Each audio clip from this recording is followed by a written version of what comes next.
আসসালামু আলাইকুম। যে যেখান থেকে আমার ভিডিও দেখছেন, আশা করছি আপনারা সবাই অনেক ভালো আছেন। আমরা আলহামদুলিল্লাহ ভালো আছি। সকালবেলা ভাত বসিয়ে দিয়েছি, কারণ আজকে সকালের খাবারটা থাকছে ভাত। যেহেতু আমার হাজব্যান্ড বাসায়, তিনি 3 বেলা আসলে ভাতটাকেই প্রেফার করেন খেতে। তো ভাতটা বসিয়ে দিয়েছি আর এই দিকে আমি খানিকটা কুসুম গরম পানি নিয়েছি, সেখানে পুরো একটা লেবু চিপে নিয়েছি, সাথে রয়েছে ডিম, খেজুর। তো এইটা হচ্ছে একদমই সকালের দিকের নাস্তা। যেহেতু তার ইনফেকশনের প্রবলেম হয়েছে, ঘা শুকানোর জন্য তাকে প্রতিদিন 2 থেকে 3টা লেবু খেতে হয়।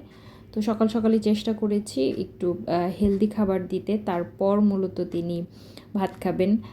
আর সকাল সকাল তরকারি দেখে ভাববেন না যে সকালে উঠেই আমি তরকারি রান্না করেছি। আসলে গতকাল আমার মায়ের বাসায় দাওয়াত ছিল, তো গতকাল যে রান্নাবান্না করেছিলাম ট্যাংরা মাছ দিয়ে, ডাঁটা দিয়ে, ডাল, তারপরে এইটা হচ্ছে মাছের যে কলিজা, তেল, তারপর যে পটকা থাকে না, সেটা দিয়ে বেগুন দিয়ে রান্না করেছি। তো এটা পুরোটাই ছিল, রান্না করেছি, খাওয়া হয় নাই। তো আজকে এটা দিয়েই চালাবো সকাল এবং দুপুরবেলা। রাতেবেলা অন্য কোনো কিছু রান্না করব। তো হাজব্যান্ড সকালে খাওয়া দাওয়া কমপ্লিট করেছে, আর আমি গিয়েছিলাম বাহির থেকে টুকটাক জিনিস কিনে নিয়ে এসেছি, পেঁয়াজ, রসুন, শাক, তারপর আরেকটা জিনিস এনেছি। খুব ছোটোবেলায় এই জিনিসটা আমার ভীষণ প্রিয় ছিল। মূলত হাজব্যান্ডের খাওয়া শেষ হলে যখন আমি চা বানাতে গিয়েছিলাম, তখন গিয়ে দেখি যে চা পাতা নেই। তো আমার মনে হলো যে আমার মাথায় একদম আকাশ ভেঙে পড়লো, চা পাতা ঘরে থাকবে না, এটা তো আমি ভাবতেই পারি না। ঘরে চাল না থাকলেও আমি মেনে নিতে পারবো, কিন্তু চা পাতা না থাকলে মেনে নিতে পারবো না। তো যাই হোক, চা পাতা নিয়ে এসেছি, আর এই কলমি শাকটা এনেছি। এইটার যে ডাঁটাগুলো আছে এগুলো বুনে দিব, দেখি হয় কি না। তো তার আগে আমার নিজেকে শান্ত করতে হবে, আর নিজেকে শান্ত করার জন্য আমার মেডিসিন হচ্ছে চা। এই গরম পানিতে যখন আমি চা পাতাটা দেই আর এটার যে স্মেল আসে, আমি না চুলার সামনে দাঁড়িয়ে থাকি এটার স্মেল নেয়ার জন্য। তো এত ভালো লাগে আমার কাছে। তো চা হয়ে গিয়েছে, এখন চা খাওয়াটা আমি সেরে নিব। আর চায়ের সাথে আমার ছোটোবেলার সেই প্রিয় জিনিসটাও থাকবে, বাটার বন। এই বাটার বনটা আসলে ছোটোবেলায় আমার এত প্রিয় ছিল।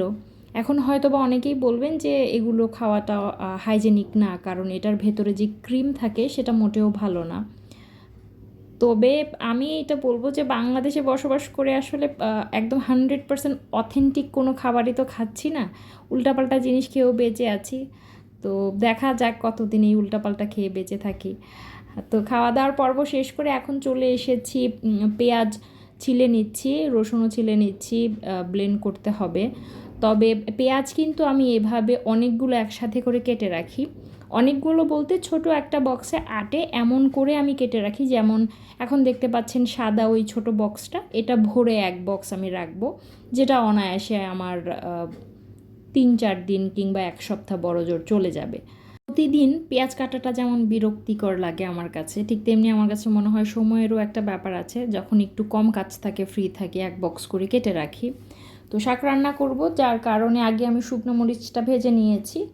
আর শাক মানেই তো শুকনো মরিচ, শুকনো মরিচের সাথে শাকটা যখন খাই এত ভালো লাগে। তো এই তো শাকটা রান্না করে নিচ্ছি। আর শাক রান্না বান্না হয়ে গেলেই তো আমার দুপুরের রান্না শেষ। রান্না বান্না কমপ্লিট করে চলে এসেছি বারান্দাতে।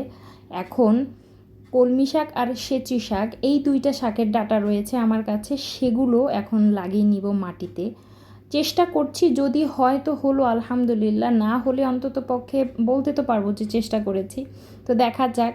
আর কলমি শাক যেহেতু একটু স্যাঁতস্যাঁতে পানির মধ্যে হয়, যেহেতু আমার বারান্দায় রোদ কম, মূলত উজ্জ্বল আলো নেই, তবে একেবারেই যে অন্ধকার তাও না। তো দেখা যাক হয় কি না, ট্রাই করছি। পুঁই শাক, কলমি শাক, সেচি শাক, মিষ্টি আলুর শাক, এই 4 ধরনের শাক বসিয়েছি, দেখা যাক কি হয়। তো বারান্দার কাজ শেষ করে চলে এসেছি এখন কাপড়গুলো মেশিনে দিতে। মেশিনে কাপড়গুলো দিয়ে দুপুরের খাবারটা আমরা সেরে নিব। আর আজকের এই ছোট্ট ভিডিওটি এই পর্যন্তই। সবাই অনেক ভালো থাকবেন। আজকের মতো আসছি। আল্লাহ হাফেজ।